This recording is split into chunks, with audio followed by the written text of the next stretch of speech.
ಹಿಂದೂ ಸಂಗಮ ಒಂದಕ್ಕೆ ಇಷ್ಟೊಂದು ಸಂಖ್ಯೆಯಲ್ಲಿ ಜನ ಸೇರ್ಬೋದಾ ಅಂತ ಒಂದು ಅನುಮಾನ ಇದ್ದಾಗ ದೊಡ್ಡ ಸಂಖ್ಯೆಯಲ್ಲಿ ಜನ ಸೇರಿದ್ದೀರಿ.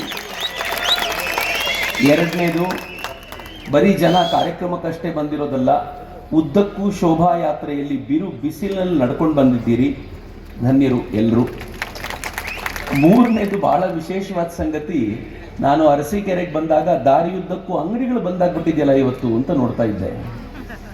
ಯಾತಕ್ಕಿರ್ಬೋದು ಅಂತ ನೋಡಿದ್ರೆ ಒಂದು ಕಡೆ ಒಂದು ಅಂಗಡಿ ಮೇಲೆ ಬೋರ್ಡ್ ಹಾಕಿದ್ರು, ಅಂದಿನ ದಿನ ಅಂದರೆ ಇವತ್ತಿನ ಸೋಮವಾರದ ದಿನ ಹಿಂದೂ ಸಂಗಮ ಇರೋದ್ರಿಂದ ಅವತ್ತಿನ ದಿನ ಈ ಅಂಗಡಿ ರಜೆ ಇರುತ್ತೆ ಅಂತ.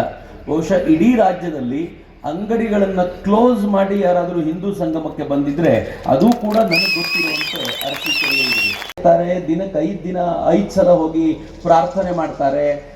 ತಕ್ಷಣ ಸೇರ್ಲಿಕ್ಕಾಗತ್ತೆ. ಎಲ್ಲಾದ್ರೂ ಒಂದು ಸಣ್ಣ ಗಲಾಟೆ ಆಗ್ಬಿಟ್ರೆ ಒಂದು 50 ಜನ 100 ಜನ ಸೇರ್ತಾರೆ. ಹಿಂದೂಗಳು ಹಂಗೆ ಸೇರಲ್ಲ. ಹಂಗೆಲ್ಲ ನಮ್ಗೆ ಅನುಮಾನ ಇರುತ್ತೆ. ಯಾಕೆ ಸೇರಲ್ಲ ಗೊತ್ತಾ? ನಾವು ತಕ್ಷಣಕ್ಕೆ ನಮ್ಗೆ ಹೆದರಿಕೆ ಇಲ್ಲ ರೀ. ಇದು ನಮ್ಮ ದೇಶ, ನಮ್ಮ ದೇಶದಲ್ಲಿ ನಮ್ಮನ್ನ ಯಾವನ್ ಏನ್ ಮಾಡ್ತಾನೆ ಅನ್ನುವ ಧೈರ್ಯದ ಕಾರಣಕ್ಕೆ ಸೇರಲ್ಲ. ನಾವ್ಯಾಕೆ ಸೇರ್ಬೇಕು? ಯಾವನ್ ಹೆದರ್ತಿರ್ತಾನೋ ಅವನು ಸೇರ್ಬೇಕಷ್ಟೇ. ಯಾರಿಗೆ ಈ ದೇಶ ನನ್ನದ್ದಲ್ಲ ಅಂತ ಅನ್ಸುತ್ತೋ ಅವನು ಪದೇ ಪದೇ ಸೇರ್ಬೇಕು. ನಾನು ಯಾಕ್ರಿ ಸೇರ್ಬೇಕು?